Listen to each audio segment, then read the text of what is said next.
AITA for giving my wife the cold, co-parenting dynamic she demanded? I, a 36-year-old man, met Megan, 34, during our sophomore year of college at a state university. She was this striking psychology student, incredibly opinionated, always talking about breaking gender norms, dismantling the patriarchy, and all that. I was more of a down-to-earth business student, working 2 jobs to pay for my education without going into debt. Even though we were very different, we clicked. I found her passion attractive at first, and she seemed to appreciate my stability. We dated all through college. We moved into a small apartment together after graduation and got married at 27. We had twins, a boy and a girl, Leo and Sophie, when we were 29. After college, I landed a position at a financial firm in the city. I worked like a madman, crazy hours, late nights, weekend work, the whole package. I eventually became a senior portfolio manager. The pay was great, but it was exhausting. Meanwhile, Megan flitted between several careers. She was in HR at first. Then she quit to try marketing before deciding to become a freelance writer specializing in women's issues. This latest passion never really brought in any money, but she insisted it was her calling and that I had to support her dreams. Her blog had become her identity. It was all about helping women free themselves from societal expectations and recognize toxic relationship patterns. The irony of it all would become very clear very soon. While I was building my career and supporting our family, she spent her time going to networking events, women's circles, and running this blog that maybe 50 people read. I don't want to sound bitter, but looking back, I also handled the majority of the household chores. I got up with the kids, made breakfast, helped with homework, and attended school events and parent-teacher conferences. Not because I was some incredible father, but because someone had to do it, and she was always too busy finding herself. That's where we were when it all happened. Me, working 50 to 60 hours a week, taking on most of the parenting role while she built her personal brand from our suburban home and complained that I wasn't emotionally present enough. It all went down on a completely normal Tuesday night. Nothing special about the day. I had just put the twins to bed after a 12-hour workday. I was exhausted, but I'd managed to help Leo with his science project and read Sophie her favorite story before they fell asleep. I came downstairs and found Megan in the kitchen, rinsing a plate in the sink. I was thinking maybe we could watch an episode of something together on Netflix before bed, one of the few activities we still shared. That's when she dropped it on me without warning.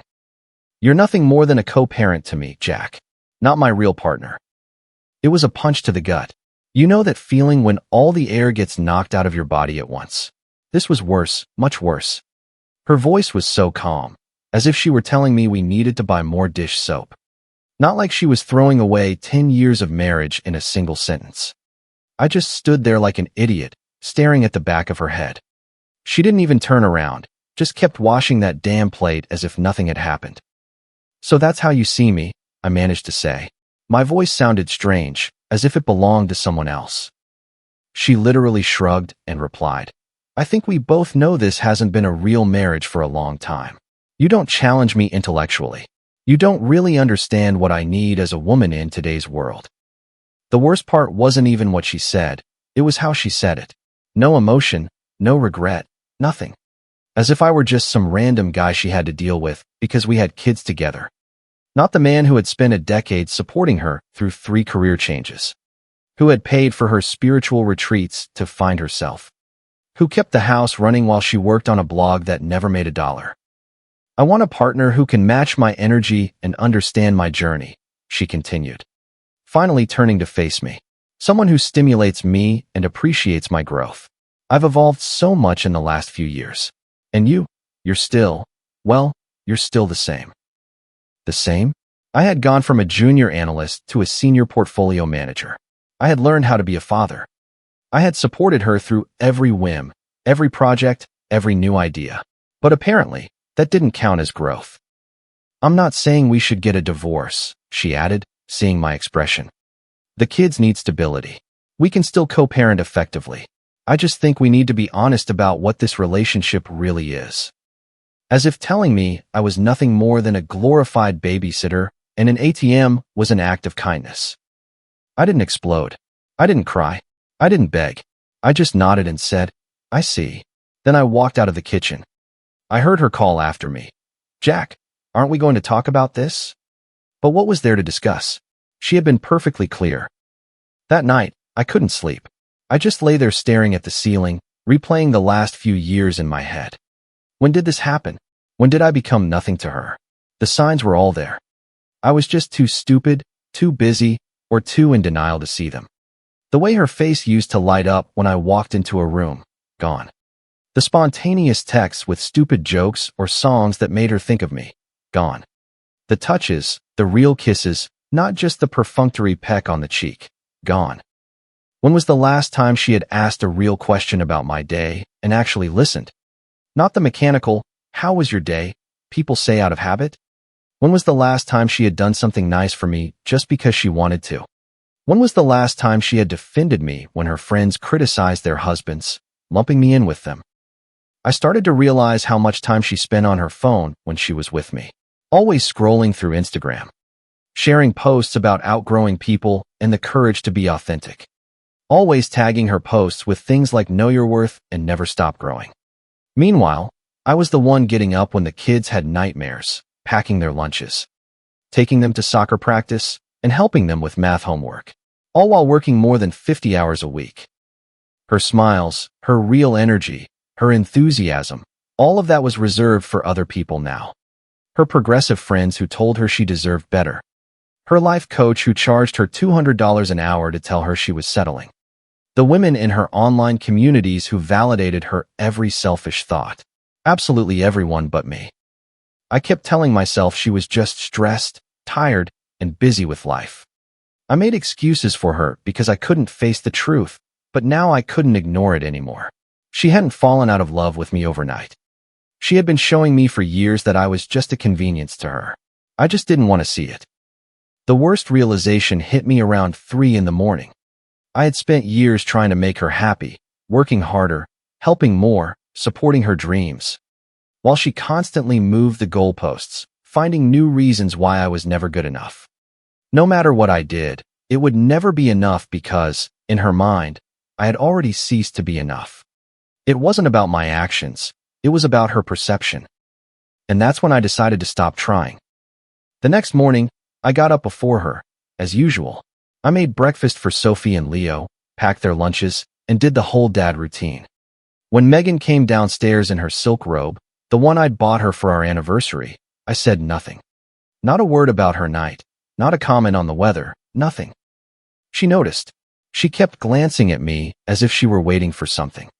Probably for me to beg, to plead, to promise to do better or some other nonsense. Maybe she thought I would apologize for not being intellectually stimulating enough. But I was done. If she saw me as nothing more than a co-parent, fine. That's exactly what I would be. Nothing more, nothing less. You're quiet this morning, she finally said, trying to sound casual. I shrugged. Got a lot on my mind. Work. Do you want to talk about what I said last night? She asked, leaning against the counter with her mug. I think it's important that we're on the same page. We are on the same page, I replied, not looking up from Leo's sandwich. You were very clear. Jack, I didn't want to hurt you, she said in that condescending tone she used when she thought she was being emotionally mature. I just wanted to be honest about where I am in my life. I appreciate the honesty, I said flatly. Now we both know where we stand. I could see she was rattled. She had expected tears, anger, desperate promises to become the man she wanted. Instead, she got calm acceptance, and it completely threw her off balance. I dropped the kids off at school in the minivan and went about my day with this new mindset. I was no longer her husband. I was just the father of her children. Period.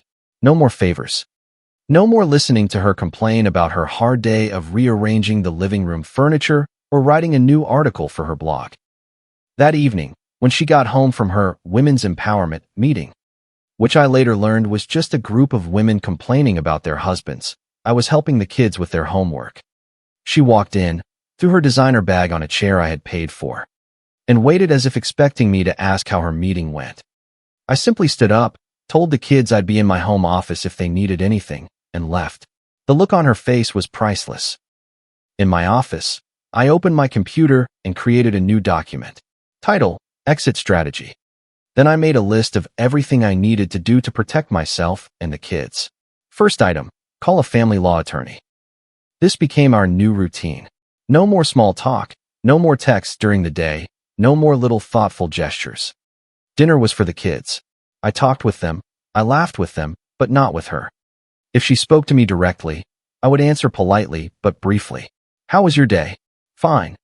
Nothing more. Did you see the email from Sophie's teacher? Yes, already handled. End of conversation. I started making my own plans on the weekends. Sometimes I would take the kids somewhere without even telling her where we were going.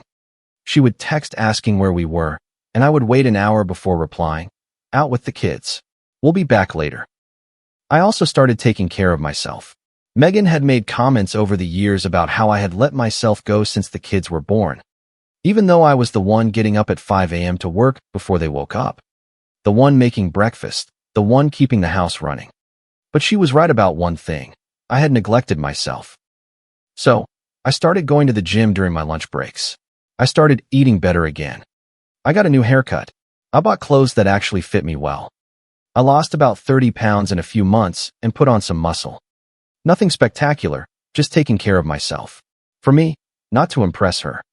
I also reconnected with friends I hadn't seen much in recent years. I had lunch with old college buddies and joined a weekend basketball league. I started living like someone who had a life outside of being Megan's husband and the twins' father. The first Saturday I took the kids out on my own. When we got back, she was sitting on the couch, pretending to look at her phone. But she was actually watching videos on how to set boundaries with men or something similar. Where did you go? She asked, trying to sound casual. Out, I replied, putting the keys down. The kids wanted to go out, so we went. Her lips tightened. It would have been nice to know. As their mother, I should be informed of my children's whereabouts. I shrugged. I didn't think it mattered. You're usually too busy with your blog to come with us anyway. That's not fair, she said, sitting up straighter. My work is important too. Of course it is, I replied, not bothering to argue. Kids, go wash up before dinner. They ran upstairs, and she followed me into the kitchen. What's going on with you? You've been acting weird ever since our conversation. Nothing's going on, I said, getting out the ingredients for dinner. I'm just being the co-parent you wanted. That's not what I meant, and you know it, she retorted, crossing her arms. I looked her directly in the eye for the first time in days. What did you mean, Megan? Because you're nothing more than a co-parent to me seems pretty clear. She huffed in annoyance. I meant that our relationship has evolved. That doesn't mean we can't still be partners in a different way. Partners, I repeated. Like roommates who share children and a mortgage. Got it. That was the first crack in her perfect little plan. She thought she could emotionally check out of the marriage, treat me like an ATM and a babysitter, and still enjoy the benefits of a husband whenever it suited her. She was starting to realize it wasn't going to work that way. Meanwhile, I had my first consultation with a lawyer. I didn't tell Megan, of course. I just wanted to know where I stood legally. To my surprise, the lawyer thought I had a good chance of getting at least 50-50 custody. Maybe more, given my involvement in the children's lives. She advised me to document everything. Every school event I attended that Megan missed. Every doctor's appointment I took the kids to. Every time I was the one helping with homework. So that's what I did. I started a detailed journal with dates and times. I saved emails from teachers who wrote to me, not Megan, because they knew I was the responsive parent. I kept everything, just in case. I also started putting money aside in a personal savings account Megan didn't know about. Not to hide funds, as everything would be disclosed in a divorce, but to ensure I had my own financial resources for the transition. The lawyer assured me it was legal as long as I wasn't using shared money or hiding marital assets. Over time, Megan started to notice the changes. She would try to start conversations about her day or some profound idea she had read online. I would just nod or give one-word answers. She started wearing more revealing outfits around the house. Too late. I also noticed she was suddenly interested in what I was doing. When I mentioned to the kids that I was thinking of taking them skiing that winter, she jumped at the opportunity. That sounds fun. I've always wanted to learn to ski. I just nodded and continued my conversation with Sophie and Leo, completely ignoring her attempt to insert herself. One night, about 6 weeks into this new way of life, I was reading on the couch when she sat down next to me, closer than she had in months. "You've lost weight," she observed, looking me up and down. "Yeah," I replied, not looking up from my book. "You look really good," she said, her voice a little softer. "Really good." "Thanks." Still not looking at her. "Jack," she said, placing her hand on my arm. "Can we talk? I feel like there's a wall between us lately." I finally looked up at her. "What do you want to talk about?" "Us," she said, relieved to have captured my attention. "I feel like you've completely withdrawn from the relationship." "I'm just respecting the parameters you set," I said calmly. "You were clear about what I am to you. I'm adapting." "I think you misunderstood what I was trying to say," she stammered.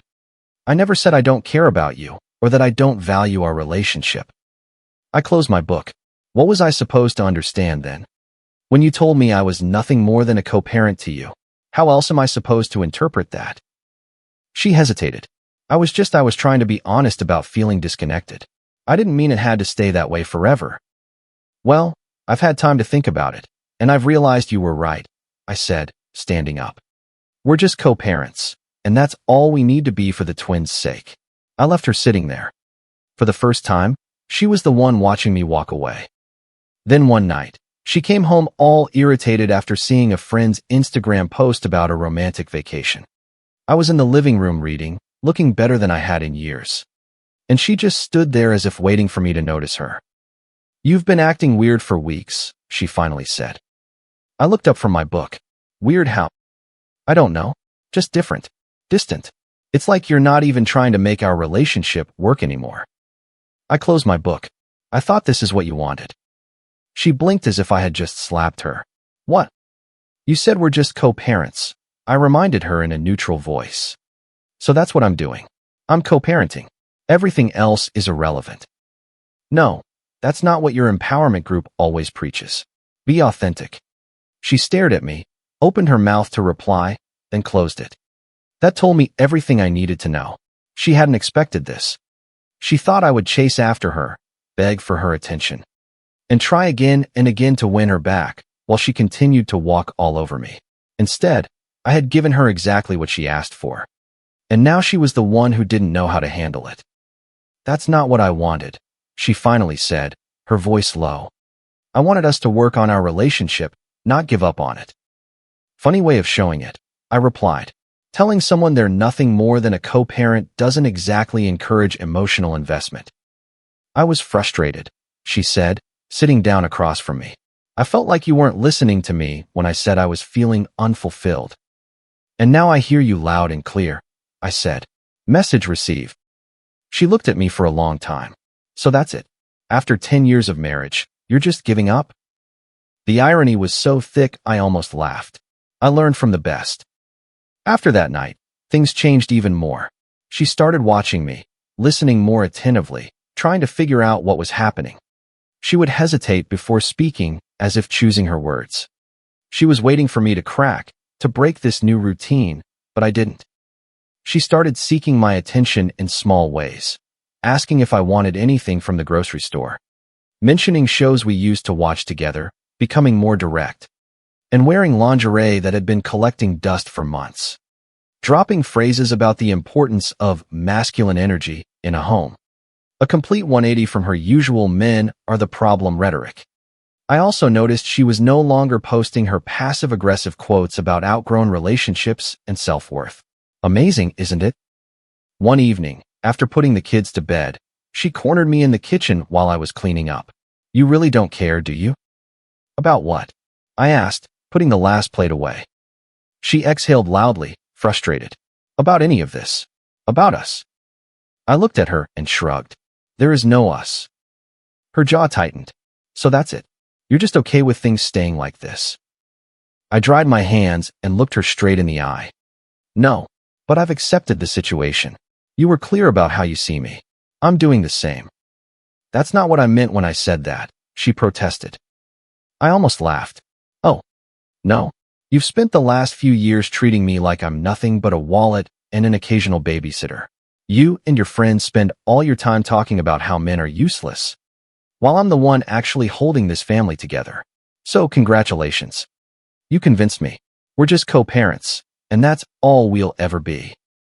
Jack, please, she said, her eyes welling up. I made a mistake. I was just lashing out because I felt ignored. Ignored? This time I did laugh. Megan, I have bent over backward for you for years. I supported every career change, every hobby. Every I need to find myself phase. I'm the one who kept this family afloat while you were posting inspirational quotes on Instagram. So don't talk to me about being ignored. She wiped her eyes. I know I've made mistakes. We all have. But don't you think we owe it to ourselves, to the kids, to try and fix this? The time to fix this was before you decided I was just a co-parent, I replied. You can't demean someone and then be surprised when they stop treating you like a priority. She wanted to argue, but she couldn't find the words because she knew I was right. She was the one who had destroyed what we had. She had spent years convincing herself that I was just a background character in her life, someone filling an interchangeable role. And now that I had stopped trying, that I had emotionally withdrawn, she was finally realizing what that actually meant. She expected me to chase her, to fight for a place in a life from which she had already erased me. But when I didn't, she was the one who felt the void. Over the following weeks, her efforts to reconnect intensified. She started cooking my favorite meals, asking how my day was, and actually listening. Offering to take care of the kids so I could have time for myself, suggesting date nights, and initiating physical contact. But it was too late. I couldn't unsee what I had seen. I couldn't unfeel what I had felt when she had so calmly reduced 10 years of marriage to a simple co-parenting role. Every time she tried to get close, I just replayed her words, her tone. The way she hadn't even bothered to turn around when she told me I was nothing to her. The breaking point came the day I overheard her on the phone with a friend. I don't know what to do, she was saying in a low voice. He's completely different. It's like he flipped a switch. No, that's the thing. He's not even angry. He's just gone. Emotionally gone. I know. I've tried everything. Of course I've apologized. Well, I said I was just frustrated and didn't mean it. No. He's not buying it. I don't know what I'll do if he actually files. Yes, I know that's what I used to talk about. But I didn't actually want a divorce. I just wanted him to pay more attention to me. It confirmed everything. Her honesty about our relationship had been nothing but a manipulative tactic. She thought that by threatening my place in her life, I would work even harder to please her. Instead, I called her bluff, and now she was the one panicking. I walked away before she could see me. I didn't need to hear any more. I already knew what I had to do. After 3 months of this new dynamic, I decided it was time for the final move. No drama, no big emotional scenes, just clarity.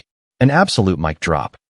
One night, after the kids were asleep, I sat across from Megan at the kitchen table with a file folder. We need to talk, I said. She looked up from her phone, looking almost hopeful. Yes. I'm filing for divorce. I expected something. Anger, resistance, tears, something. Instead, there was nothing. Silence. She just sat there, motionless, as if she couldn't process my words. When she finally spoke, her voice was low. Are you serious? I nodded. Completely. Then I pushed the folder toward her.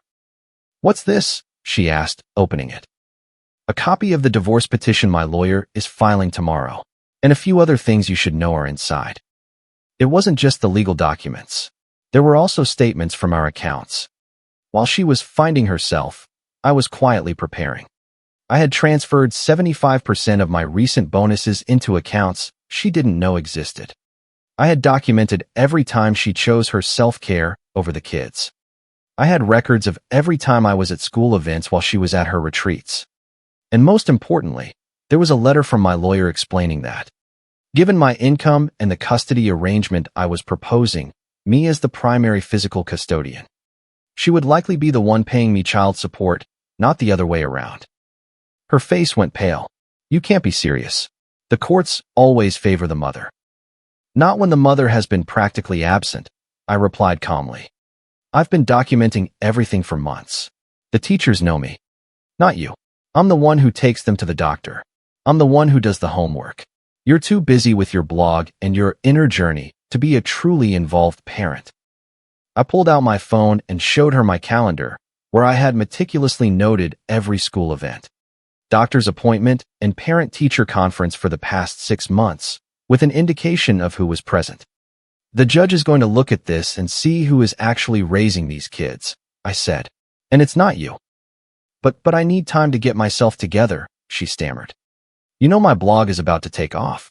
My life coach says I'm on the verge of a breakthrough. Yes, you've been saying that for 3 years. In that time, I've been promoted twice and have put enough money away to fund the kids' college education. What have you contributed besides Instagram posts about how oppressed you are? Her eyes filled with tears. Real ones, not the fake ones she used when I refused to buy her something. Jack, please, we can work this out. I didn't mean what I said that night. I was just frustrated. I leaned back in my chair. Why now?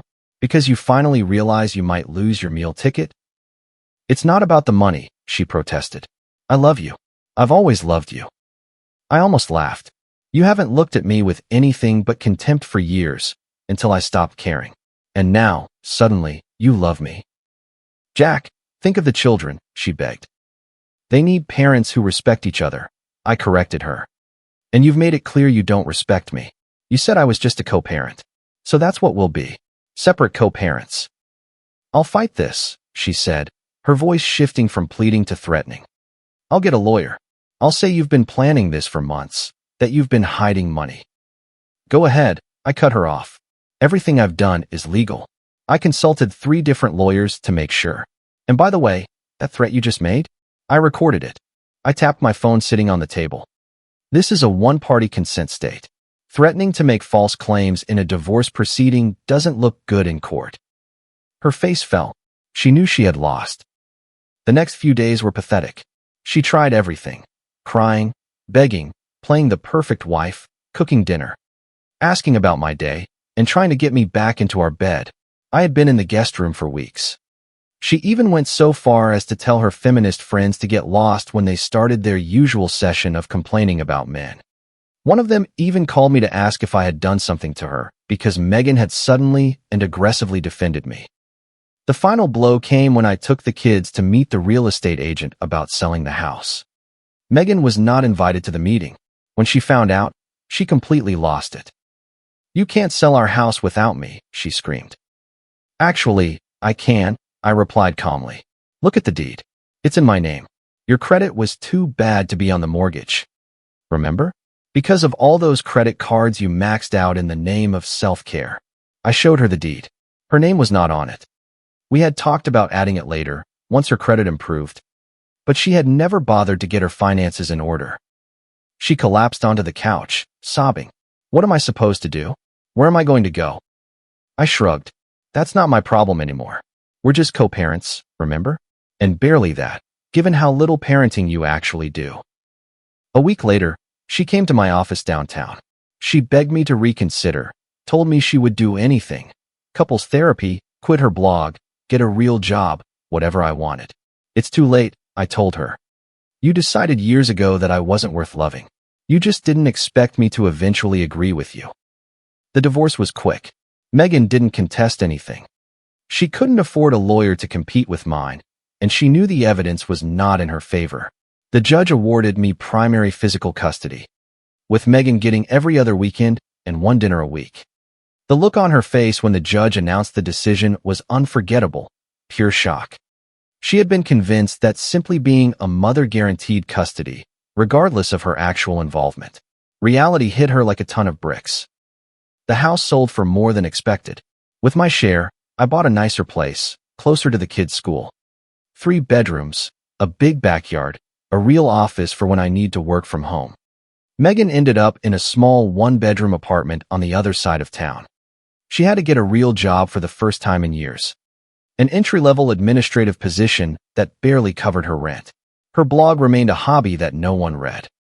The first time she brought the kids back after her weekend with them, she looked around my new house with envy.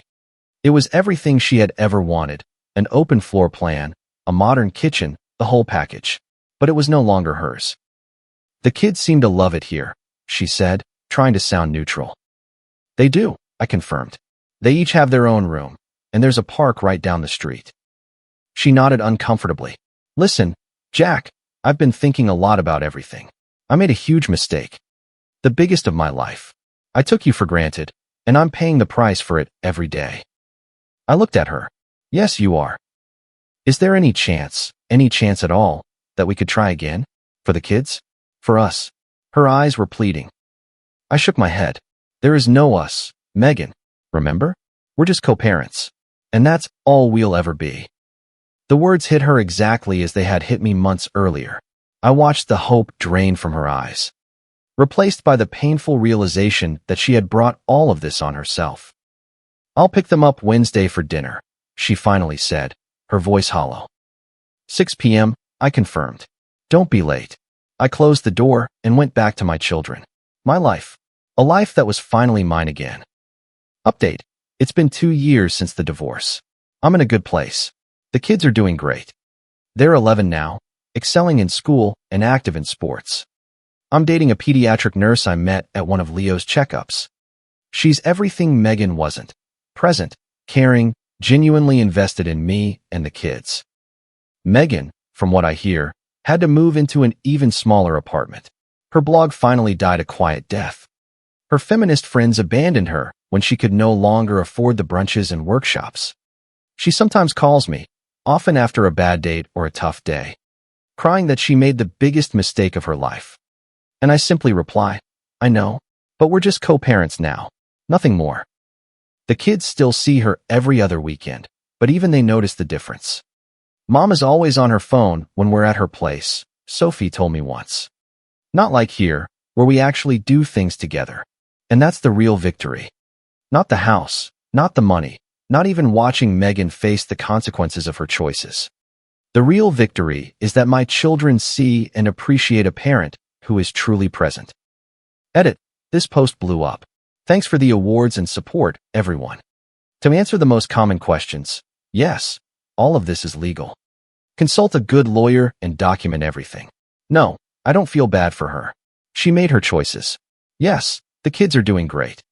Kids need stability and attention, not Instagram perfect family photos. Edit 2. For those asking about finances, consult a financial advisor if you feel your marriage is heading south. There are legal ways to protect yourself that don't constitute hiding assets. Don't wait until it's too late. Edit 3. No, I haven't moved on from her completely. Writing all this out has been therapeutic. If you like the stories, don't forget to leave a comment and support the channel by subscribing. See you in the upcoming stories.